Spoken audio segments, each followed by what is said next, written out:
पाकिस्तान की जो गलती है बहुत बड़ी गलती है। आतंकवाद को पनाह देना, आतंकवाद को शय देना और उसका असर जिस तरीके से पहलगाम में हुआ था, निर्दोषों की हत्या की गई थी। अब उसके बाद जो भारत का डिप्लोमेटिक स्ट्राइक है और साथ ही साथ कई तरीके की स्ट्राइक जो लगातार चल रही हैं, उससे पाकिस्तान का क्या हाल होगा।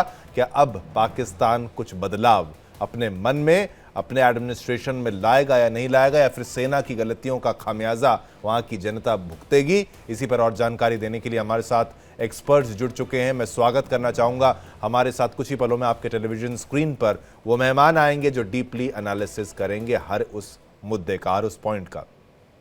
स्वागत करूंगा रिटायर्ड ब्रिगेडियर शरदेंदु जी, डिफेंस एक्सपर्ट। आपका बहुत बहुत धन्यवाद, आपने समय निकाला, आप हमारे साथ हैं। आपका ऑडियो भी हम ठीक कर देते हैं।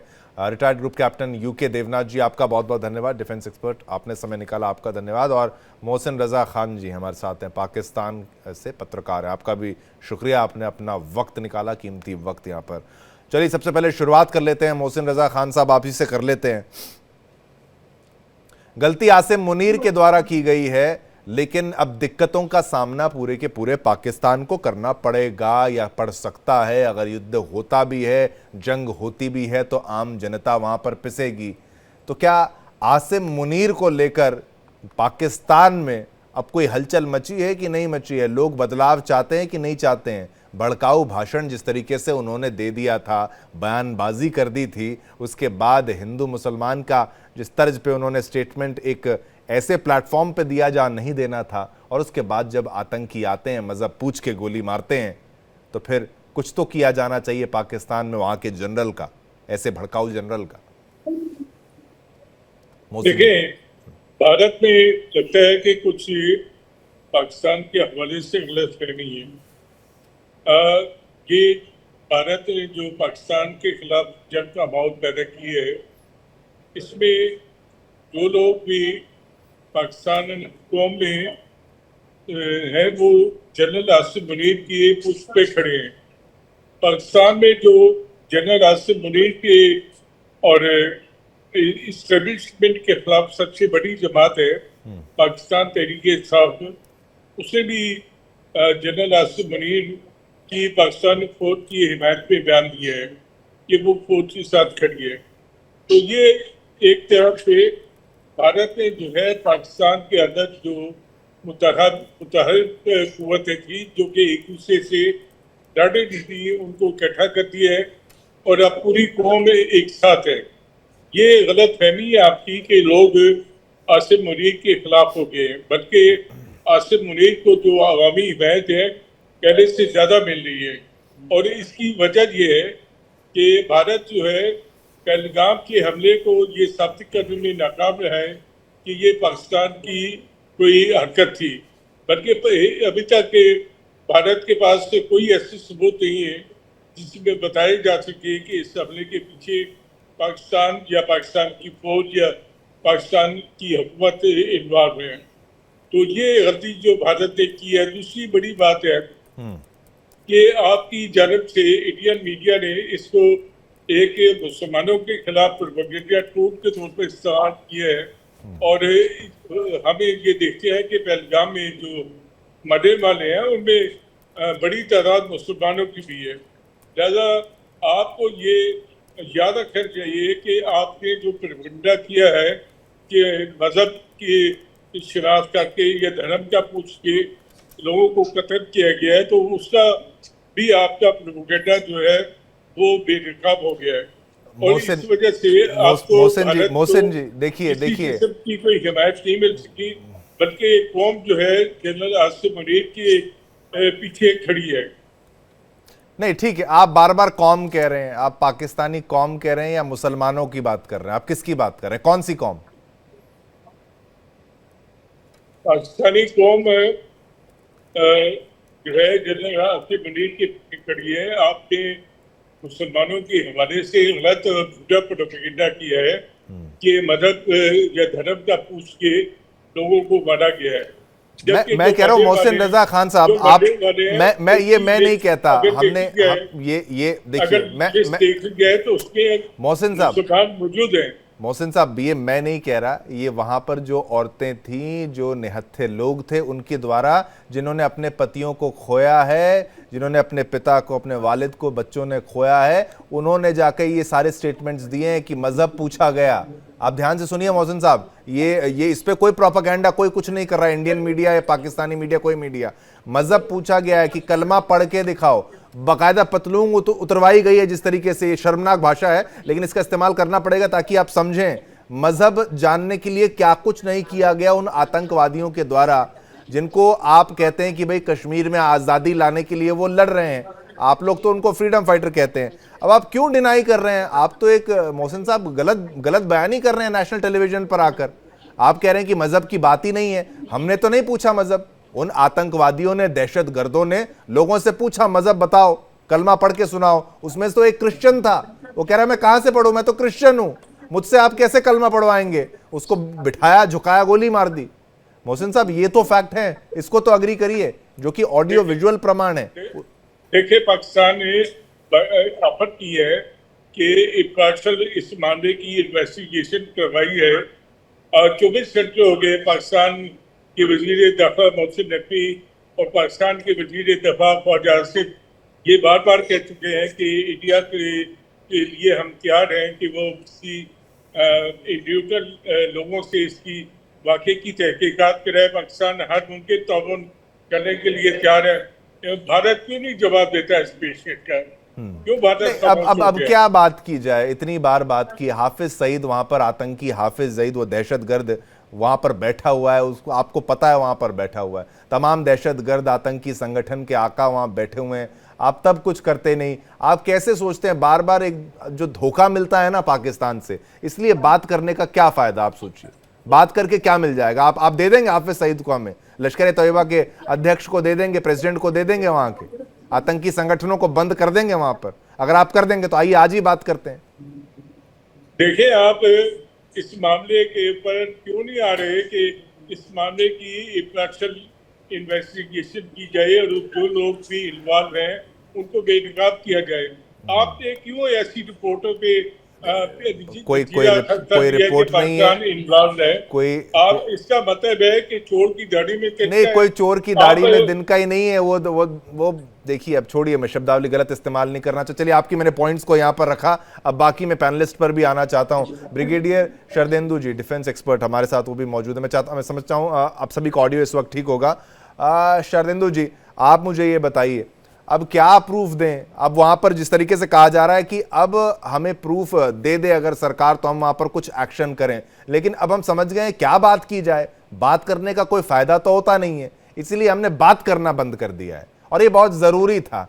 हमने दरवाजे बंद कर दिए हैं, वो खुले रखते इतने हमले होते हैं, पुलवामा हो जाता है, कभी कुछ हो जाता है, कभी दहशतगर्दी, रोजाना दहशतगर्दों को वहां से क्रॉस फायर करके, सीज फायर का उल्लंघन करके भेजा जाता है। तो बात करके क्या हो जाएगा शरदिंदु जी? देखिए शुभम जी, एक चीज तो बहुत क्लियर है, पाकिस्तान को आप तमाम प्रूफ दे लीजिए, तमाम आप डोजियर बना के देख लीजिए, और पहले भी हिंदुस्तान ने ऐसा किया हुआ, लेकिन उसका असर आप कुछ होता नहीं है। आप उस चीज को नकार देते हैं, आप उसको झुटला देते हैं। जब नेशन ही किसी प्रूफ को मानने के लिए तैयार नहीं है, जब उनके हेड ऑफ स्टेट नहीं मानते, जो उनके आर्मी के चीफ है वो किसी प्रूफ को नहीं मानते, और डायरेक्ट उनका इन्वॉल्वमेंट होता है दहशतगर्दी में, डायरेक्ट इन्वॉल्वमेंट होता है किस तरीके से उनको ट्रेन करें, हथियार दें, और वो हिंदुस्तान में जाके टेररिस्ट एक्टिविटीज को बढ़ावा दें। तो जब आपके चीफ, आपके आईएसआई, आपके जो तमाम नॉन स्टेट एक्टर्स हैं, वो जिसमें जो अबू मूसा का देखिए आज की डेट में नाम लिया जा रहा है, सैफुल्लाह का नाम लिया जा रहा है, हाफिज सईद का नाम लिया जाता है, ये सारे के सारे आप उनको पनाह देते हैं, आपकी मनमर्जी से वो जेल जाते हैं, बाहर आते हैं, और आप तमाम तरीके के आतंकवादी संगठन चलाते हैं। तो आपको प्रूफ दे के फायदा क्या? आप ही के तो ये नुमाइंदे हैं, आप ही ने उनको स्पॉन्सर किया,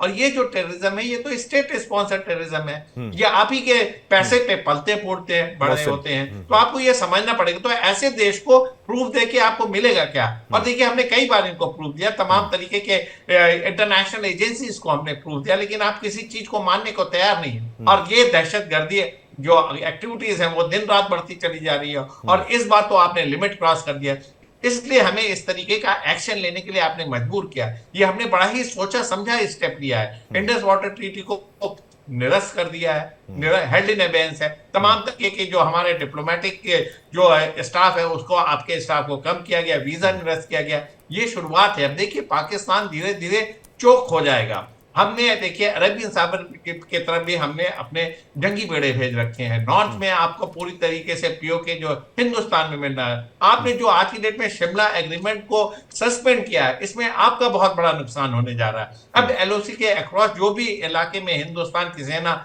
कब्जा करेगी वो हमारा हिस्सा हो जाएगा। एलओसी की सैंक्टिटी आपने खत्म कर दी। और जो इतना बड़ा युद्ध लड़ा गया 1971 में, आप बोलते हैं इसको हम मानेंगे नहीं। अच्छी बात है, आप ना माने। अब हिंदुस्तान की आर्मी को पूरी स्वतंत्रता है एलओसी के उस तरफ जाके जितने भी इलाके हैं उसको कैप्चर करके अपने में मिलाने में। हमने कारगिल का इतना बड़ा युद्ध लड़ा हमने, लेकिन एलओसी नहीं क्रॉस किया क्योंकि हम कहीं ना कहीं शिमला समझौते से बंधे हुए थे। आज की डेट में ये सारी बंदिशें खत्म है, तो इससे पाकिस्तान को नुकसान होने वाला है। पाकिस्तान एक ऐसा देश है जिसको पता ही नहीं कि उसके लिए हक में क्या चीज है। बस ये शिमला समझौता एक बहुत बड़ा शील्ड था जिससे आप प्रोटेक्टेड थे, आपका एफपीओ के प्रोटेक्टेड था। तमाम तरीके की दहशतगर्दी जो आप एक्टिविटी कर रहे थे, कहीं ना कहीं इंडियन आर्मी उसको डिस्ट्रॉय नहीं कर रही थी। अब आप इसको हटा देते हैं, बहुत अच्छी बात है। अब आए दिन आपके इन टेररिस्ट कैंपों पे अटैक होगा, तमाम आपके टेररिस्ट जो वहां से ऑपरेट करते हैं उनको नेस्तनाबूद किया जाएगा और उनके आकाओं को लिक्विडेट किया जाएगा। तो ये हिंदुस्तान के फेवर में बहुत अच्छा हुआ आपने इसको सस्पेंड कर दिया। अब तो हम आपको ना पानी देंगे ना आपको हथियार चलाने देंगे और अरेबियन सागर से आपका सी ब्लॉकेट करेंगे और आपको चोक कर देंगे। अब पाकिस्तान की देखिए ज्योग्राफिकल स्थिति का क्या हाल है। एक तरफ देखिए ईरान से भी आपने दो हाथ किए। अफगानिस्तान, वहां भी आपकी फेवरेबल सरकार होती तो उसको आपने एंटेगनाइज कर दिया। ईस्ट में हिंदुस्तान, आप पूरी तरीके से बंधे हुए चोक हैं। आपकी इंटरनल सिचुएशन देख लीजिए क्या हालत है। बलूचिस्तान एट द वर्च ऑफ सेपरेशन है बिल्कुल। और उसके लिए भी और हर हालत में आप में एक पैनिक सेट इन हो रखा है। बिल्कुल शिवम जी देखिए दवाइयों को स्टॉक करना, जिस तरीके से वहां भगदड़ मची हुई है और एक खौफ का माहौल है। देखिए पाकिस्तान की आर्मी सिर्फ हिंदुस्तान की आर्मी से खौफ खाती है। और आज की डेट में शहबाज शरीफ हो चाहे उनके डिफेंस मिनिस्टर हो, देखिए उनका बॉडी लैंग्वेज किस तरीके से बदल गया। बिल्कुल। और वो छुट्टियां ले रहे हैं, वो बाहर जा रहे हैं, परिवार को बाहर भेज रहे हैं कि भाई डर वो समझ में आता है। लेकिन जिस तरीके से आपने बात की, सबूत देके कोई फायदा होता है क्या? कोई फायदा होता नहीं है। मोहसिन जी भी हमारे साथ है, लेकिन ग्रुप कैप्टन यूके देवनाथ जी भी डिफेंस एक्सपर्ट, वो ज़्यादा बेहतर समझेंगे कि पाकिस्तान के साथ जानकारी साझा करके कुछ मिलता है, कोई फ़ायदा होता है। और अब हमने जो ये इस बार जो स्टेप अपनाया है, आपने देखा था जब होम मिनिस्टर वहाँ पर पहुँचे थे, जम्मू कश्मीर की अगर बात करें तो वहाँ एकदम सन्नाटा था। ऐसी कम ही तस्वीर देखी गई होगी। पीएम भी जब वापस आए तो एयरपोर्ट पर उन्होंने मुलाकात, सबके मन में वो तनाव था, वो टेंशन थी। वो समझ में आ रहा था कि बहुत बड़ा गलत काम कर दिया है पाकिस्तान ने दहशतगर्दों को पनाह देकर। अब जो हम स्टेप्स ले रहे हैं, सब कुछ बंद कर रहे हैं, अब तोड़ रहे हैं रिश्ते, खत्म कर रहे हैं, ठीक कर रहे हैं ना देवनाथ जी? शिवम जी, सबसे पहले तो मोहसिन जी को मैं बताना चाहता हूं कि हम जब सबूत देते हैं, पार्लियामेंट अटैक हुआ, हमने इनके दहशतगर्दों को मारा, पार्लियामेंट के बाहर मारा, उनकी डेड बॉडी फ्रीजर में पड़ी रही। कसाब को बॉम्बे में पकड़ा, उसके 9 साथियों को मारा। कसाब ने कबूल किया, इनको एविडेंस दिया, इन्होंने माना नहीं माना। अभी हाल ही की बात है कि हमने अमेरिका से इनके एजेंट को भारत में लाए हैं और अब उसकी पूछताछ चल रही है। पाकिस्तान कहता है कि हमको नहीं पता। कारगिल में इन्होंने अंदर घुसपैठियों को भेज दिया, इंडिया ने एविडेंस दिया। इंडिया ने इनके ऊपर जब बात की तो इन्होंने बोला हमें तो पता नहीं। जाहिर बात है कारगिल में इन्होंने अपने प्राइम मिनिस्टर को भी नहीं बताया। तो ये ऐसी कौम है जो कि कभी मानती नहीं है कि ये हिंदुस्तान के खिलाफ कोई कार्रवाई कर रही है, कितने भी इनको एविडेंस दे दो। अब बात हो रही है कि आगे क्या होगा। आगे सिर्फ एक ही चीज होना है कि भारत ने दबाव बढ़ाना है। हम इनके साथ ट्रेड, इंडस्ट्री, फाइनेंस, सबसे बड़ी बात है तिजारत, सब बंद करने वाले हैं। मिलिट्री एक्शन तो होगा लेकिन वो समय लगेगा। अभी हमारा जितना ध्यान है वो ये कि तहव्वुर राना को हम रोज इंटरोगेट कर रहे हैं। उसने एविडेंस देने शुरू कर दिए हैं। ठीक है, जब वो एविडेंस देगा तो वो हम मोहसिन साहब के साथ शेयर करेंगे। लेकिन सबसे पहले इन्होंने कह देना तैमूर राणा ही हमारा आदमी नहीं है? वो तो हमारा एजेंट ही नहीं है, बिल्कुल। वो तो कनाडा से आया है। तो मोहसिन साहब को मैं सिर्फ यही गुजारिश करना चाहता हूं कि जब हम आपको एक डोजियर देते हैं, please international rule based world में जो एविडेंस मान्य है उसके आपसे आप एविडेंस को पढ़िए। नहीं तो होना वही है जो आज हो रहा है। आज पाकिस्तान को पता नहीं लग रहा कि उनको करना क्या है।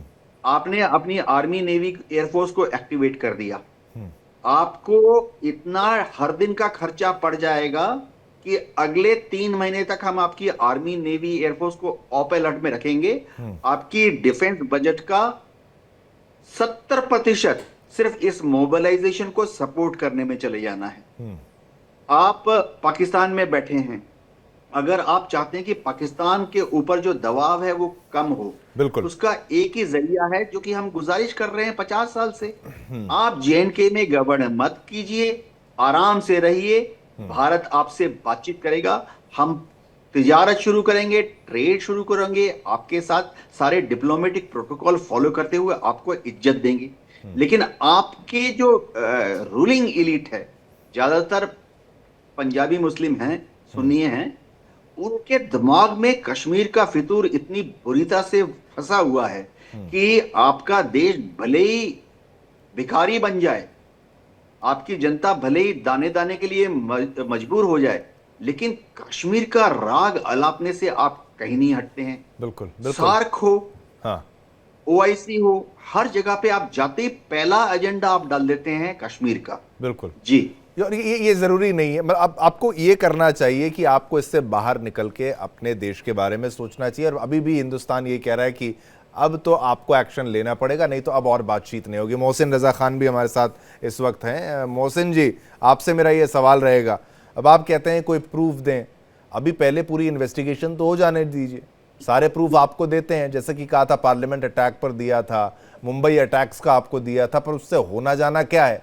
और जो ओपन मीडिया में है, ओपन दुनिया में है कि भाई हाफिज सईद जैसे लोग, आतंकी संगठन लश्कर तैयबा और तमाम आतंकी संगठन जो पाकिस्तान में इस वक्त सक्रिय हैं, अगर आप अपनी आर्मी के जो तोपों की डायरेक्शन घुमा के उधर कर देंगे तो आपका इंडिया से कभी कोई युद्ध नहीं होगा, कोई जंग नहीं होगी। आप उनको खत्म कर दीजिए, आपकी सरदर्दी खत्म है, चैन से रहिए, अमनो चैन से रहिए। लेकिन आपकी पाकिस्तानी फौज उनके साथ अगर चलेगी तो फिर कैसे माफ कर दिया जाए पाकिस्तान को? देखिए, पाकिस्तान के लोग, पाकिस्तान की आवाम सब अपनी फौज के साथ हैं, और जो नहीं थे उनको भी आपका शुक्रिया अदा करते हैं इंडिया का कि उन्होंने ऐसा माहौल पैदा किया है कि जो फौज के साथ नहीं थे और उनके खिलाफात थे वो भी आज फौज के साथ खड़े हैं। दूसरी बात है कि मैंने आपसे पहले भी कहा है कि पहलगाम के इशू पे एक इम्पार्शियल इंक्वायरी होनी चाहिए, इम्पार्शियल इन्वेस्टिगेशन होनी चाहिए। किसी तीसरे मुल्क से, तीसरी मुल्क की एजेंसी से आप ये इन्वेस्टिगेशन कराएं। ये तो कोई बात नहीं है कि आप पाकिस्तान पे इल्जाम लगाए और मोहसिन के खिलाफ। मोहसिन जी, थर्ड कंट्री कहां से आती है? बलूचिस्तान पर आप पे हमला होता है तो क्या आप किसी तीसरी कंट्री को बुलाते हैं कि भाई थर्ड पार्टी इंक्वायरी यहां पर कर लीजिए? आप जितने काबिल है वहां पर इंक्वायरी करने के लिए, हम यहां पर काबिल है इंक्वायरी करने के लिए। हम तो आपको बता रहे हैं। आपने एक बात ये नहीं बताई, आप लश्कर तैयबा पर क्या कार्रवाई वहां पर करेंगे? इन आतंकवादी संगठनों पर, दहशतगर्द जो दहशतगर्दी फैला रहे हैं उस पर कुछ करेंगे या नहीं करेंगे? अभी भी वो भी उनके साथ भी है क्या? क्यों कार्रवाई करेंगे? क्यों आपके कहने पे, आपके जबानी इल्जाम पे कार्रवाई होगी? अरे आप सबूत तो पेश करें ना। अभी तक तो आपके पास यही सबूत नहीं है कि मुझे मोहसिन साहब, मुझे ये समझ नहीं आता, आप टेररिस्ट पर एक्शन नहीं लेंगे? लश्कर तैयबा पर, जैश ए मोहम्मद पर, हरकत मुजाहिदीन, इन लोगों पर आप एक्शन नहीं लेंगे? आप कह रहे हैं क्यों कार्रवाई करेंगे? अरे आप दहशतगर्दी को क्यों पाल रहे हैं? सांपों को क्यों पाल रहे हैं? आप ये कहना चाहते हैं कि मीडिया रिपोर्ट्स पे लोगों पे एक्शन हो, और मीडिया रिपोर्ट पे लोगों के खिलाफ कार्रवाई हो, मीडिया रिपोर्ट्स पे और इंडिया मीडिया की रिपोर्ट्स में अरे हाफिज सईद के खिलाफ कार्रवाई हो, मोहसिन साहब, तो ये टेररिस्ट लश्कर-ए-तैयबा के ऑर्गेनाइजेशन, खिलाफ कार्रवाई हो। आप लश्कर तैयबा को टेररिस्ट ऑर्गेनाइजेशन नहीं मानते क्या? उन पर एक्शन नहीं लिया जाएगा? तो दहशतगर्द लिया जाएगा, अगर आप सबूत देंगे, कोई सबूत होगा तो क्या आप action बात होगा। कर रहे हैं? मैं कह रहा हूं वहां डाकू आपके घर पे बैठे हुए हैं, आपके वहां गांव में बैठे हुए हैं, वो उन पर आप एक्शन इसलिए नहीं ले रहे हैं कि सबूत आपको चाहिए? अरे वो टेररिस्ट ऑर्गेनाइजेशंस हैं, डिक्लेयर्ड है, लश्कर तैयबा, हाफिज सईद इन्वॉल्व था, 26/11 तमाम चीजें, पार्लियामेंट्री हमले, इन तमाम चीजों में इनकी इन्वॉल्वमेंट है। आपको डॉजियर भी दिया गया है, आप उनको क्यों पाल रहे हैं? और आर्मी को छोड़कर किसी और को हथियार उठाने का हक आपने कैसे दे दिया मोहसिन साहब? क्या आर्मी को छोड़कर यहां पर एक संगठन हथियार उठा के चलते रहेंगे? उसकी अनुमति है, उसकी इजाजत है? किसी को पाकिस्तान में हथियार उठाने की इजाजत नहीं है आर्मी के अलावा। कश्मीर में हालात आप ठीक करें, हम भी आपके साथ मदद करेंगे। आप कश्मीर के लोगों को उनका हक दें, आज़ादी का हक दें, उनकी उमंगों के मुताबिक उन्हें फैसला करने दें। जिस चीज का वादा आपने अक़वाम मुत्तहिदा में किया था, या वो राइट शुमारी कश्मीर में आप करा दें। कश्मीरी आपके साथ है, पाकिस्तान के साथ है, या वो आजाद बनाना चाहते हैं। मैं कह रहा हूँ, आपने हक तो दे इस बात का। मैं कह रहा हूँ कि लश्कर तैयबा और हाफिज सईद और इस्माइल मुजाहिदीन, ये सब बात की बातें हैं। आप अपने कश्मीर जो आपने कब्जा कर लिया वहां करा लें, वहां जो आप करवा सकते हैं वहां करा लें। वहां के लोग भी आजादी आपसे चाहते हैं, कश्मीर को अलग करना आप चाहते हैं, लेकिन किस आधार पर आप उसको अलग करना चाहते हैं? तो इसी बात पे मैं कहता हूँ कि अगर कश्मीर के लोग पाकिस्तान के साथ नहीं रहना चाहते, कश्मीर के लोग इंडिया के साथ रहना चाहते हैं, तो इस पे आप अक़वाम मुत्तहिदा के तहत राइट शुमारी करवा लें। अरे आप फिर वही बात है ना, वही बात है मजहब के आधार पर। चलिए, इस बात का गुमान है कि पाकिस्तान के साथ रहने वाले कश्मीर के लोग नहीं, मुझे ये बताइए हम वो क्यों करें जो पाकिस्तान का है? हम आपको कहते हैं कि आप अपनी फौज को वहां पर करप्शन हटाइए, अपने आर्मी चीफ को वहां बदलिए, वहां आर्मी के कंट्रोल को चेंज करिए, पॉलिटिशियंस को, इमरान खान को वापस लाइए। कौन अपने प्रधानमंत्री प्रेसिडेंट को इस तरीके से जेल में रखता है? हम आपको सलाह दें, आप वो मानेंगे क्या? आपकी सलाहों पर हम क्यों चलेंगे? हमारा देश हमें चलाना नहीं आता क्या? हमें भी तो पता है क्या करना है। ठीक है, चलिए, आपकी बात को मैंने लिया, आपके पॉइंट्स के काउंटर यहां पर लेता हूं। ब्रिगेडियर साहब, शरदेंदु साहब ये कह रहे हैं कि भाई आप यहां पर वो कराइए, आप यहां पर वो कराइए। रिश्ते हमने फिर भी अच्छे रखे अंत तक। अभी भी मैं बहुत तरीके से कह रहा हूं कि अभी भी भारत कहता है कि आप सुधर जाइए, और ये मानने को तैयार नहीं कि हम एक्शन क्यों लें यहाँ पर।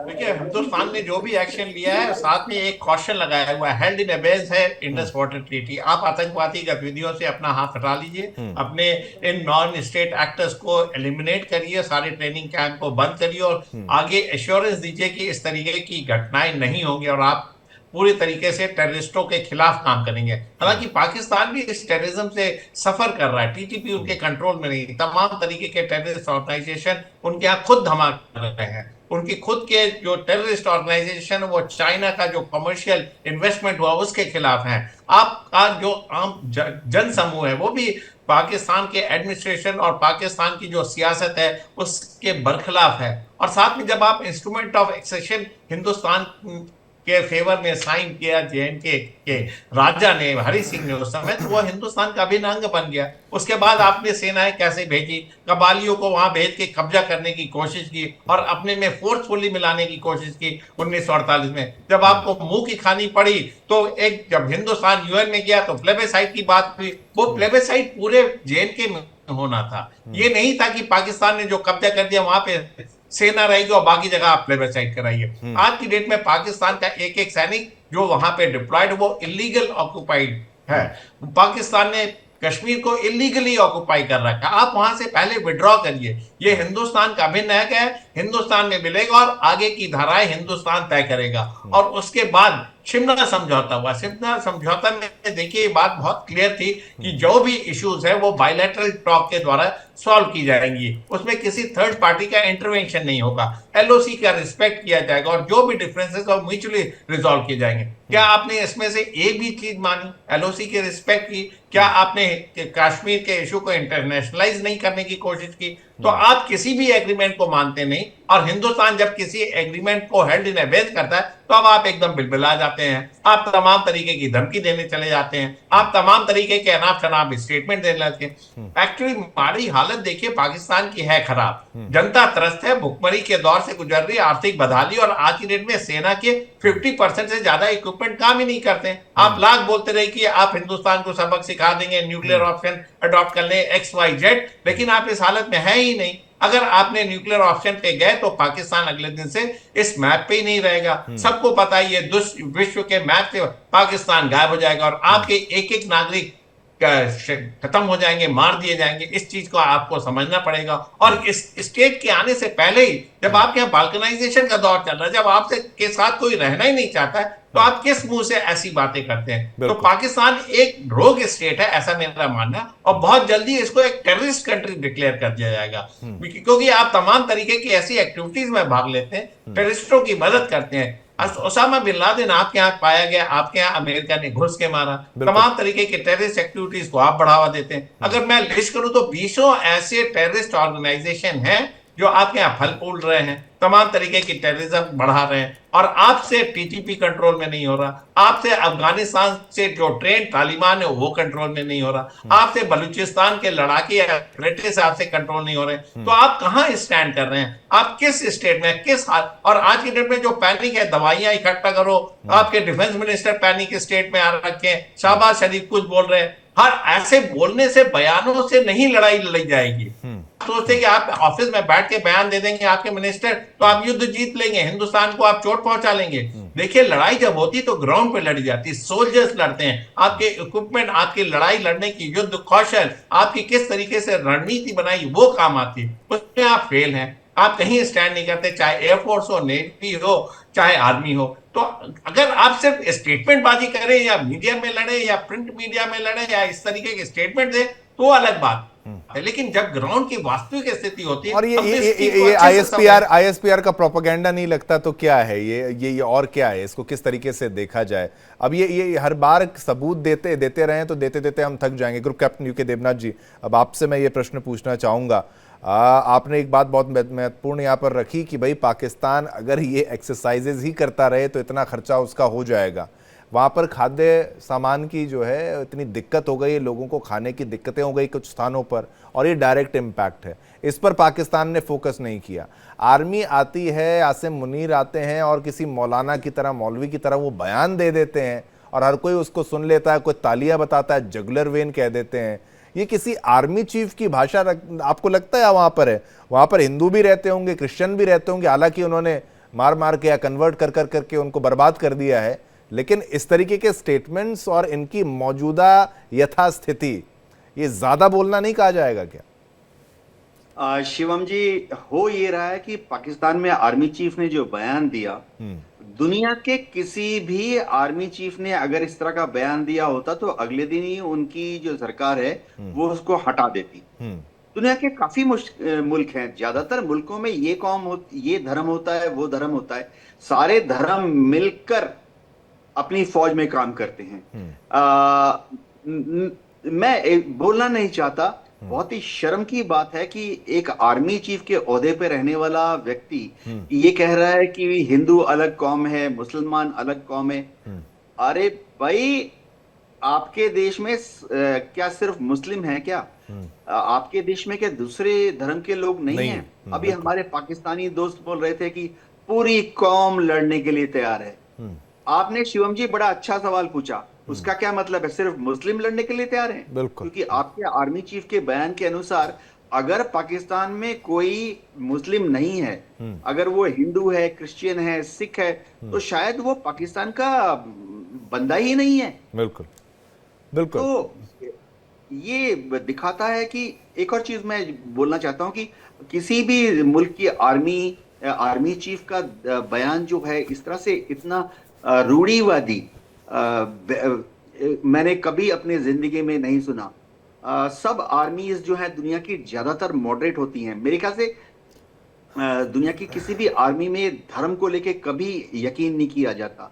आप किसी भी देश का, मैं एक्सट्रीम जो रिलीजियस कंट्रीज हैं उनकी भी बात कर रहा हूं, उनके आर्मी चीफ की बात कर लीजिए, जहां पे कि उन्होंने अपने कॉन्स्टिट्यूशन में लिख दिया कि भाई national religion so and so religion. उन कंट्रीज में भी आर्मी चीफ इस तरह का बयान नहीं देते कि ये धर्म जो है वो तो दुश्मन धर्म है। तो मेरे ख्याल से ये दिखाता है कि शायद पाकिस्तान में जो तरीका है जिससे ये अपने अफसरान को सिलेक्ट कर रहे हैं उसमें कुछ खामी है। मुझे थोड़ा दुख हुआ क्योंकि हिंदुस्तान की आर्मी के बारे में मैं बताता हूं। मुझे 1 मिनट दीजिए। हिंदुस्तान की आर्मी में, नेवी में, एयरफोर्स में आज की तारीख में 29,000 जवान, एयरमैन, सेलर, जेसीओज हैं जी। हिंदुस्तान की आर्मी में आज भी 200 से 290 से ज्यादा अफसरान हैं। हिंदुस्तान की आर्मी, नेवी, एयरफोर्स में आपको मुस्लिम जो हमारे भाई हैं, मेरे से अब बहुत जूनियर हैं, आपको एयर मार्शल, एडमिरल, जनरल से मिल जाएंगे। तो इस तरह का बयान देना एक आर्मी चीफ पाकिस्तान के कि हिंदू कौम, टू नेशन थ्योरी, मुझे समझ नहीं आया। ये उनके मानसिक दिवालियापन की शायद इंडिकेशन है। बिल्कुल मेंटल स्टेट क्या है। और टू नेशन थ्योरी की अगर वो बात करते हैं, इस तरीके की बात करते हैं, तो मोहसिन रजा खान साहब, आर्मी की तरफ से इस तरीके का बयान तो आता नहीं है। कोई एक भड़काऊ बयानबाजी करने वाला कोई नेता हो, छुटभैया नेता हो, तो भी समझ में आता है। आर्मी चीफ इस तरीके से टू नेशन थ्योरी, ये थ्योरी, वो थ्योरी, वो तो भड़का रहे हैं। आप कह रहे हैं वो कौम को एक साथ कर रहे हैं। एक साथ किसके लिए? आप एक साथ होके कर भी क्या लिया जाएगा? अब क्या होगा अगर वॉर हो गई? तो आपकी क्या, आपको लगता है स्थिति है आप बच पाएंगे, आपका देश बच पाएगा? जो न्यूक्लियर कहा जाता है, क्या आपको लगता है न्यूक्लियर एक मिसाइल अगर फायर की जाती है, अगर वो किसी नदी में गिरती है, तो वो पानी आप ही के पास जाना है, पानी वहां पर छोड़ना है, वो सारी चीजें बर्बाद है। और एरिया डिफरेंस कितना है? टैक्टिकल न्यूक, पाव किलो के न्यूक बोलने वाले आपके वहां पर मंत्री हैं, लेकिन वाकई स्थिति है ऐसी कि आप जंग जीत पाएंगे वो केवल और केवल आसिम मुनीर के चलते, केवल और केवल आसिम मुनीर के चलते, एक गलती के चलते। हमारे आर्मी चीफ का कोई बयान सुना है आपने? कभी भी उसने बोला हो कि पाकिस्तान को हम मिटा देंगे, 1 मिनट हमें नहीं रखेगा, हम यहां पर ये हैं, हम हिंदू हैं? मोहसिन साहब देखें, जो टू नेशन थ्योरी थी उसके तहत पाकिस्तान और इंडिया का बंटवारा हुआ है। और ये दो मुल्क जो थे 1947 में दुनिया के नक्शे पे, इसी अगर हम टू नेशन थ्योरी नहीं कोई थी तो फिर इंडिया से बंटवारे का क्या फायदा था? तो ये मुल्क तो बना है दो कौमी नजरिए पे, और ये मुल्क रहेगा भी दो कौमी नजरिए पे। अगर नजरिया खत्म कर दिया जाए तो इस मुल्क को तो इंडिया के साथ चले जाने चाहिए। लेकिन जब ये मुल्क बन चुका था तो पाकिस्तान के बानी कायद-ए-आज़म मोहम्मद अली जिन्ना ने कहा था कि अब कोई हिंदू, ईसाई, सिख, पारसी और नहीं है, सब मुसलमानों के साथ बराबर है। और इसी वजह से कायद-ए-आज़म की पहली काबीना में जो वज़ीर ख़ज़ाना थे वो हिंदू थे, और जो वज़ीर ख़ारजा थे वो भी एक अक़लियत है, उनके से ताल्लुक रखते थे। तो पाकिस्तान में कोई ऐसी तकलीफ नहीं की गई पाकिस्तान बनने के बाद। लेकिन जिस तरीके से इंडिया में ये हिंदुआता की बातें हुई हैं, और हिंदुआता के अपने बीजेपी ने हिंदुआता के तहत लोगों में उसका जातियाबाद पाकिस्तान की जानिब से मुझे आप दो तीन हिंदू आतंकवादी संगठन बता दीजिए जिसने कोई बम ब्लास्ट कर दिया हो आपके पाकिस्तान में। ऐसे कोई संगठन है? 2-4 संगठन बता दीजिए जरा, आपको जानते हो। तो ये काम तो आपकी स्टेट करती है ना। नहीं, स्टेट क्या बात कर रहे हैं आप? स्टेट आपने हिंदू आतंकवाद, हिंदू आतंकवाद कहां से? कौन सा हिंदू आतंकवाद? कौन सा हिंदू आतंकवाद? मैं तो कह रहा हूं आपके 10 यहाँ पर हम नाम ले लेंगे। लश्कर-ए-तैयबा,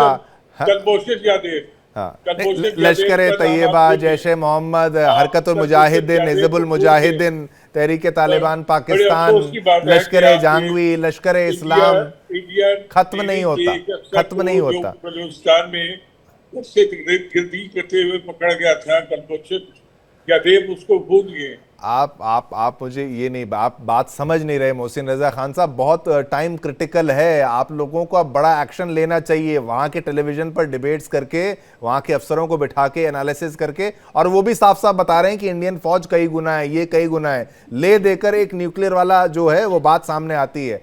आपको लगता है उसका इस्तेमाल कर लिया जाएगा तो उसको रोक नहीं सकते, या फिर उसका रिस्पॉन्स नहीं आ सकता? एक सुसाइड करवाने जा रहा है आसिम मुनीर, आपका देश बर्बाद करने जा रहा है आसिम मुनीर, मैं वो आपको बता रहा हूं। आपका ख्याल है कि वो एटम बम जो है शादियों में या शबरात में या होली पे बजाइए ना, शादी में बजाइए, मैं वही कह रहा हूं। मैं क्या बात कर रहे हैं मोहसिन साहब, शादी में बजाइए उस एटम बॉम्ब को, उसको टैक्टिकल बोलते हैं। छोटा होगा, थोड़ा आसपास का एरिया कम डैमेज होगा, और वो आसिम मुनीर के वहां बजाइए, उसके घर में शादी वादी हो किसी फौजी के, वहां बजाइए उस टैक्टिकल न्यूक को। तो क्या करेंगे उसका, क्या करेंगे? एटम बॉम्ब से नहीं होती लड़ाइयां, एटम बॉम्ब से नहीं होती लड़ाइयां। होगी, आपकी ख्वाहिश पूरी होगी जब, देखिए एटम बम जो है किसी भी जंग में इस्तेमाल करने का मैं हामी नहीं हूँ, हाँ, लेकिन जब सूरत होगी ऐसी, अगर इंडिया ने पाकिस्तान पे हमला किया और ये सूरत पेश आई, तो फिर ये फैसला तो पाकिस्तानी कौम ने करना है कि फिर कौम ने करना है, फिर कौम ने करना है। अच्छा एक बात बताइए मोहसिन रजा खान साहब, आप गज़वाए हिंद भी समझते हैं ना, कि एक बताया जाता है कि पाकिस्तान में बच्चों को पढ़ाते हैं, लोगों को पढ़ाते हैं कि भाई किसी दिन भारत पर भी इस्लामी राज होगा, ये बात सच है क्या मोहसिन साहब? आप ये सवाल कई दफा पूछ चुके हैं। मेरा ख्याल है कि आप गज़वाए हिंद को नहीं, मैंने तो पहली बार पूछा आपसे, मैंने तो पहली बार पूछा आपसे वो क्या चीज है, हाँ, वो क्या होगा। और गज़वाए हिंद जो है वो शुरू पाकिस्तान से नहीं होगा, वो अफगानिस्तान से होगा। अच्छा, और ये आप याद रखें कि गज़वाए हिंद को शुरू करने वाले जो मुकाम बताया गया है वो अफगानिस्तान और ईरान से ही बताया गया। पाकिस्तान का उसमें हिंद का जो खाका पेश किया गया था उसमें तो पाकिस्तान का वजूद नहीं था, लेकिन जो सूरत हम देखते हैं कि गज़वा हिंद जब शुरू हुआ तो वो अफगानिस्तान और ईरान के इलाकों से, खुरासान से शुरू होगा। तो आप बेफिक्र रहे, हम उस गज़वा हिंद के काफिले में ये पाकिस्तान के इलाके जो खैबर पख्तूनख्वा है जहाँ पे टीटीवी अभी दहशतगर्दी कर रही है, ये सारे लोग जो है गज़वा हिंद में शामिल हैं। अच्छा, तो मतलब वो पाकिस्तान तक ही रुक जाएगा, वहां तक खत्म हो जाएगा? ये तो वक्त बताएगा।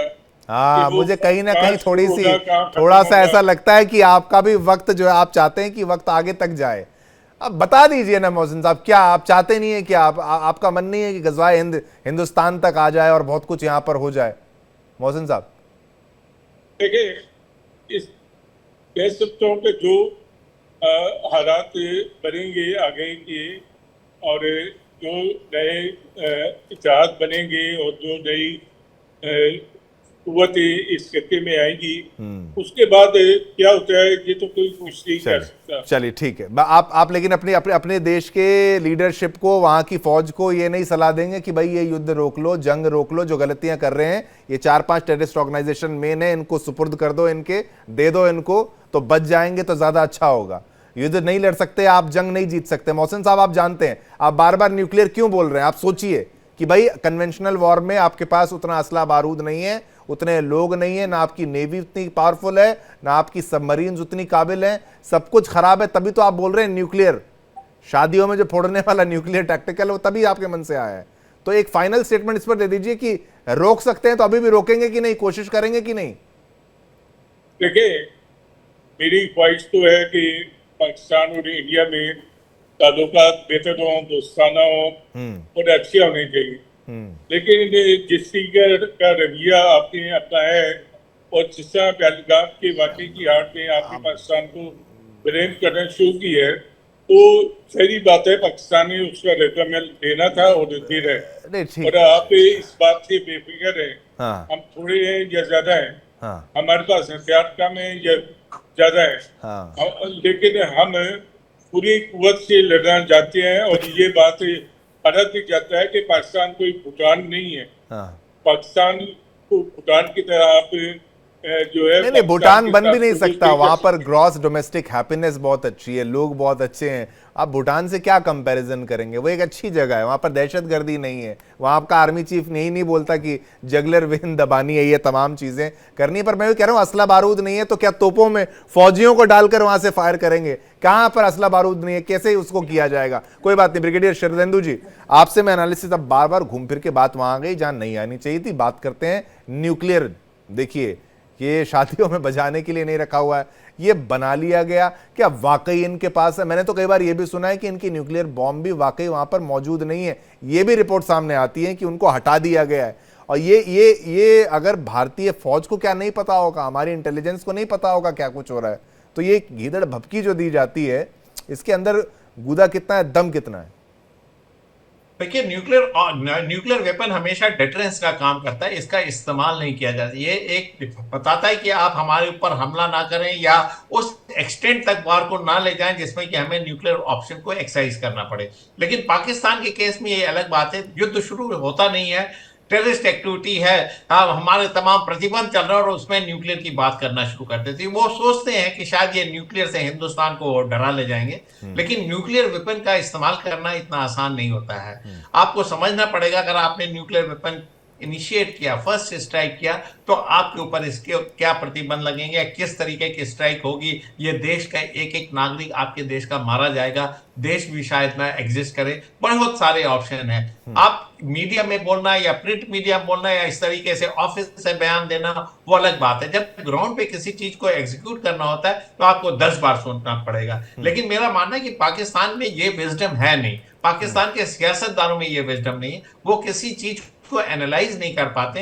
पूरा देश ही एंटी इंडिया सेंटीमेंट पे चला रहे हैं, चाहे उनके आसिम मुनीर हो चाहे शहबाज शरीफ हो, उनकी रोजी रोटी ही चलती है हिंदुस्तान के बरखिलाफ काम करके। और पाकिस्तान आज की डेट में पूरी तरीके से जो टेररिस्ट के आका उनके यहाँ बैठे हुए उनके साथ कनाइव करता है, उनके साथ मिलता जुलता बैठता है, क्योंकि उनकी आर्थिक स्थिति ठीक है नहीं, आपके कन्वेंशनल वेपन काम नहीं कर सकते। तो एक तरीके का हर बार वो न्यूक्लियर वेपन का ऑप्शन जनरेट करते हैं। मेरा मानना है कि इस तरीके के हालात में न्यूक्लियर ऑप्शन की बात करना सबसे बड़ी बेवकूफी होगी। जब देखिए रशिया यूक्रेन 3 साल से युद्ध लड़ रहा है, वहां न्यूक्लियर ऑप्शन नहीं एक्सरसाइज हुआ। जहां यूरोपियन यूनियन, नाटो के इतने बड़े बड़े देश, रशिया और अमेरिका का डायरेक्ट संघर्ष होते होते कई बार बचा, फिर भी वो न्यूक्लियर की बात नहीं करते, तैयारी रखते हैं लेकिन यूज नहीं हुआ। तो यहाँ एक पाकिस्तान देश है, हर दूसरे दिन कोई भी एक्टिविटी हो हिंदुस्तान के खिलाफ न्यूक्लियर बम की धमकी देता है। लेकिन ये धमकी हो, आप एग्जीक्यूट करें, ये मेरा मानना है कि फिर उसके बाद आप बचेंगे नहीं। बहुत सारी चीजें प्रेशर होते हैं, इंटरनेशनल एटॉमिक एनर्जी एजेंसी है, उनके तमाम तरीके के रिस्ट्रिक्शन है। कई बार आप किस एक्सटेंट तक यूज करेंगे ये सोचना पड़ेगा। लेकिन बोलते हैं ना कि जब आपके यहाँ ये विजडम नहीं है, आपके यहाँ समझदारी नहीं है, आपकी कोई जिम्मेदार सरकार नहीं है, आपके जो चीफ है, आर्मी के चीफ है, वो ऐसी बयान देते हैं जैसे वो जिहादी लैंग्वेज बोलते हैं। इस तरीके की सोच अगर पूरे देश की होगी तो वो देश तबाह होगा। हम न्यूक्लियर वेपन इस्तेमाल करें ना करें, आप करें ना करें, आप ऐसे ही तबाह हो रहे हैं। मेरा कहने का मतलब यह कि हिंदुस्तान को कोई एफर्ट करने की जरूरत ही नहीं है। पाकिस्तान एज इट इज तबाही के रास्ते जा रहा है, टेररिस्ट उसके कंट्रोल में नहीं है। उनके यहाँ देखिए अफरा तफरी का माहौल है। अगर हमने आपके यहाँ अक्रॉस द बॉर्डर जाके आपके यहाँ टेररिस्टों को मारा या आपके ट्रेनिंग कैंप को खत्म किए या आपके वॉर वेजिंग मशीनरी या डीप स्ट्राइक किया, तो आप इस हालत में है ही नहीं रिटेलिएट करने के लिए। और हमारे पास ऑप्शन तमाम है, हम उसको एक्सरसाइज नहीं करते, लेकिन हमारा प्लान डीप स्ट्राइक से, स्ट्रेटेजिक स्ट्राइक से लेके ऑपरेशनल टैक्टिकल स्ट्राइक तक ऑप्शन मौजूद है। सारे प्लान अगर हम आपके पानी रोक देंगे तो आप ऐसे ही ड्राई हो गए। आपका हमने अगर अरेबियन सी में हमने ब्लॉकेट लगा दिया तो आपका व्यापार खत्म हो गया, आर्थिक स्थिति है नहीं, तो हम मन चाहे तरीके से स्ट्राइक कर सकते हैं। ये सारी चीजें आपको समझना होगा। आपकी सबसे अच्छी खुशकिस्मती यह है कि आपको ऐसा पड़ोसी देश मिला है जो regional stability and peace and tranquillity की बात करता है। हमने आप यहाँ कोई चीजें ऐसी इनिशिएट नहीं किया। अगर जिस दिन हिंदुस्तान चाहे आपको बाल्कनाइज कर सकता है और आपके यहाँ सारी चीजों को ये शांति बर्दाश्त नहीं होती। ये शांति कब तक, ये इनको लगता है कि शांति क्यों है, कुछ ना कुछ हो जाए, बर्बाद हो जाए, मर क्यों ना जाए। वो जो शादियों में फोड़ने वाले बम की बात इन्होंने की थी, वो वहां ना फट जाए, उसका इस्तेमाल ना हो जाए। देवनाथ जी आपसे मेरा प्रश्न है कि चलिए अब फाइनली बात आती है, चाहे न्यूक्लियर हो, चाहे मिसाइल हो, चाहे यहाँ पर फाइटर जेट्स हो, रोल तो एयरफोर्स का और एरियल वॉरफेयर का ही यहाँ पर समझ में आता है। क्या हो अगर ऐसी कोई स्थिति आए, इंडिया की न्यूक्लियर पॉलिसी क्या है, ये भी पाकिस्तान तक जाना चाहिए कि भाई समझ में आए क्या गलती कर बैठेंगे। और ये जो F-16 और वो तमाम ये आधुनिक फाइटर जेट्स की बात की जाती है, उसका कंपैरिजन और भारत की तरफ से क्या किया जा सकता है अगर फायर भी होता है मिसाइल वहां से? तो देखिए, मोहसिन रजा साहब को मैं एक ही चीज बताना चाहता हूं कि दोनों देश की न्यूक्लियर पावर में कोई कंपैरिजन नहीं है। आज पाकिस्तान के रेलवे मिनिस्टर ने बोला उनके पास 130 बॉम्ब्स हैं। हमारे पास 172 से ज्यादा हैं। दूसरी चीज, इनके हैं पाव पाव वाले। हमारा जो सबसे छोटा वाला टैक्टिकल है उसकी यील्ड मैं बताता हूँ, 10,000 किलो न्यूटन। अच्छा। हमारा जो सबसे बड़ा वाला है उसकी यील्ड मैं बताता हूँ 1 मेगाटन। इनकी जो डिलीवरी सिस्टम है किसी के भी भरोसे में नहीं है। वो बम जब फेंकेंगे, चाहे मिसाइल्स हो चाहे हवाई जहाज से, तो वो टारगेट के आधे किलोमीटर इधर 1 किलोमीटर उधर गिरेंगे। प्रूवन हमारा जो है, जो कि हमने प्रूव किया है गिराकर बाई मेजरमेंट, 10 मीटर सीपी है हमारे न्यूक्लियर वेपन सिस्टम डिलीवर करने के जितने तरीके हैं। सबसे बड़ी बात है न्यूक्लियर वेपन में अगर इस्तेमाल चाहिए, जिगरा चाहिए। ब्रिगेडियर शरदंद्र ने जैसे बताया कि अमेरिका और रूस का कोल्ड वॉर चला 50 साल, उन्होंने हजारों न्यूक्लियर बम बना लिए, इस्तेमाल किया नहीं किया, जबकि दर्जनों लड़ाइयां दोनों के बीच में डायरेक्टली या इनडायरेक्टली हुई। अब पाकिस्तान की बदकिस्मती है, स्ट्रेटेजिक डेप्थ नहीं है। छोटा सा तो मुल्क है, कितना छोटा मुल्क है, एरिया इनका हमसे 1/7 है। बेचारों की पॉपुलेशन चलो ठीक है हमसे 1/5 है। अगर न्यूक्लियर हथियार इन्होंने हमारे ऊपर फेंका तो हमने भी जाहिर बात है इनके ऊपर 172 फेंक देने। अगले दिन सुबह ये तो धूल में मिलेंगे, राख बने हुए मिलेंगे, जबकि इंडिया फिर भी बचा हुआ मिलेगा। तो मोहसिन रजा साहब, अपने जो ऊपर जो बैठे हुए हैं छोटी छोटी दिमाग वाले आदमी, उनको समझाइए कि न्यूक्लियर हथियार का इस्तेमाल करना आसान नहीं है। दुनिया का सबसे बड़ा बेवकूफी वाला कदम होगा, हिंदुस्तान छोड़ेगा नहीं। मैं एक देवनाथ जी, एक इंपॉर्टेंट प्रश्न है कि ये लोग सोचते हैं वहां से बटन दबा दिया जाएगा, वो मिसाइल उड़ेगी, वो सीधा आके ऐसे गिरेगी भारत में कि भाई उसको कोई वहां पर स्टॉप नहीं करने वाला है क्या? एक S-400 मिसाइल की बात करें और मिसाइल को ट्रेस किया जाएगा, ये भी तो हो सकता है कि वो जो न्यूक्लियर जहां से फायर है उसी को उसी के एरिया में फोड़ दिया जाए, तो बर्बादी पाकिस्तान में ही हो जाएगी। एरिया ही कितना है। शिवम जी, हमारे पास जो ये लोग अगर कोई सरफेस टू सरफेस मिसाइल बड़े बड़े जबरदस्त नाम बताते हैं हमारी तरफ लॉन्च करेंगे, तो हमारी जो anti ballistic missile defence system है वो काफी कारगर है। दूसरी चीज मैं बताता हूं कि अगर थोड़ी भी भनक मिली कि इन्होंने हमारे खिलाफ कोई भी न्यूक्लियर हथियार इस्तेमाल करना है, तो हम हमारी कन्वेंशनल पावर्स का इस्तेमाल करके उसको रोक देंगे लॉन्च के पहले ही। सबसे बड़ी बात मैं ये बता रहा हूं कि इनके जो लीडर्स हैं वो कहां छुपेंगे। एक न्यूक्लियर हथियार अगर इन्होंने इस्तेमाल किया, इसके बाद तो भारत की कन्वेंशनल बंकर बस्टिंग बॉम्ब इनके लीडरों को ढूंढ लेगी जमीन के 30 फुट नीचे, 2 गज जमीन के नीचे भी जगह नहीं मिलेगी। बात यह कि वॉर मॉन्गरिंग से पाकिस्तान इंडिया को डरा नहीं सकता। एक ही चीज है जिससे इंडिया डर सकता है, वो ये है कि पाकिस्तान के लोग हंसने लगे, मुस्कुराते लगे। अभी आपने हैप्पीनेस इंडेक्स की बात की, पाकिस्तान लोग भूटान की बात कही थी उन्होंने, भूटान की बात करी तो मैंने ग्रॉस डोमेस्टिक हैप्पीनेस बोलिए। हाँ, तो इनको पाकिस्तान के लोगों को भूटान से कुछ सीखना चाहिए, हंसे मुस्कुराएं। ये क्या हमेशा एक अजीब सा चेहरा लेके घूमते रहते हैं। हम भी चाहते हैं पाकिस्तान के साथ दोस्ती हो। मैं, क्योंकि लंबी टॉक चली है, मैं बात कंक्लूड करना चाहूंगा ये कह के, हम भी चाहते हैं पाकिस्तान के साथ हमारी दोस्ती हो। हमारे जनरेशन से पुख्ता 1000 साल से 500 साल से एक साथ रहते हुए आए हैं। सबसे बड़ी बात है कि हिंदुस्तान पाकिस्तान अगर मिलके साथ खड़े हो जाए, पूरे साउथ ईस्ट एशिया में हमारी जीडीपी आगे बढ़ती है। हम तो आपको मोस्ट फेवर्ड नेशन का दर्जा देना चाहते हैं। आप अगर मुस्कुराएंगे तो हम तो अफगानिस्तान का रास्ता चाहते हैं, आपके यहां से तिजारत होगी, आपको हम बांग्लादेश तक तिजारत करने देंगे। आप मुस्कुराएं, कश्मीर को भूल जाएं। जी लीजिए मोहसिन साहब, मुस्कुरा लीजिए और कश्मीर का मुद्दा छोड़ दीजिए। देखिए ऐसे मुस्कुराइए आप, बिल्कुल यही तो हम कह रहे थे कि पाकिस्तानी अगर मुस्कुराएं, थोड़ा होश में आए, जरूरी है मोहसिन जी। हाँ? मैं एक आखिरी आप जब बात देखो एटम बम मारने लगते कि हैं। जिस तरह आप कहें कि वो एटम बम जो है वो आप ऐसा करेंगे कि पाकिस्तान में पड़ जाए। बात लोग दुश्मन को बदवा देते हुए कहते हैं कि दुश्मन की तोपों पे कीड़े पड़ जाए, दुश्मन की तोपे पे कीड़े पड़ जाए। अगर आप ही माशाल्लाह ऐसे ही बदवा दे रहे हैं, आप ही नहीं, हम आपकी किसी तोपों पे कीड़े ना पड़े, कीड़े ना पड़े। ना ही आप दुआ करें कि ऐसा तोपों में कैसे कीड़े पड़ जाएंगे? तोप तो लोहे की होगी ना आपकी, लकड़ी की तोप लगा रखी है, कीड़े पड़ जाएंगे? दीमक ना लग जाए वहां पर तोपों को। बोलिए बोलिए मोहसिन साहब। मैं कह रहा हूं कि मुस्कुराएं और ये खत्म करें। मैं कह रहा हूं कि आप दुआ करें कि पाकिस्तान और इंडिया के ताल्लुकात बेहतर हों और किसी किस्म की जंग, एटमी जंग तो बहुत दूर की बात है, किसी किस्म की जंग ना हो। लेकिन अगर जंग इंडिया ने पाकिस्तान पे थोपने की कोशिश की तो फिर उसे पूरा जवाब नहीं। मोहसिन जी, आपके यहाँ पर जो आतंकवादी हैं, जो शेल्टर्स हैं, उन पर अटैक होगा। आज नहीं कल होगा, 1 साल बाद होगा, 5 साल बाद होगा या 10 साल बाद होगा। उनको खत्म तो हम करेंगे, उससे तो आपको बुरा नहीं लगेगा। आपकी आवाम को कुछ नहीं किया जाएगा। इतने हम बेगैरत नहीं है कि भाई वहां पर आवाम को, आम जनता को मारे। वहां पर ऐसा तो हमें करना होता हम कब का कर लेते। वो तो आप साथ देंगे ना कि भाई हाफिज सईद को मारेंगे जब गोली, तो आप तो साथ देंगे ना हमारा। ये ख्वाब आप देखते रहे, फिर वही बात, आपकी भलाई कर रहे हैं, आप फिर ख्वाब देख रहे हैं। आप मैं कह रहा हूं फिर आप भी ये ख्वाब देखें कि पाकिस्तान पर हमला नहीं होगा। आप पाकिस्तान पर हमला होगा। मैं इसलिए कह रहा हूं कि आपकी फौज, आपके जनरल की फैमिली चली गई है बाहर। वो क्यों चली गई है आप सोच लीजिए। मोहसिन साहब, आपको छोड़ के चले गए ये लोग। ये बहुत खतरनाक लोग हैं, ये धोखा दे गए। छोड़ के नहीं गया, आप बेफिक्र रहे। नहीं, इधर ही है।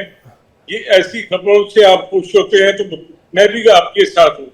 नहीं, मैं मोहसिन साहब, मैं आपका तो क्या बोलूं मैं। ये तो देवनाथ जी ने कहा मुस्कुरा दीजिए, तो मैं मुस्कुराने की बात आपसे कर रहा हूं।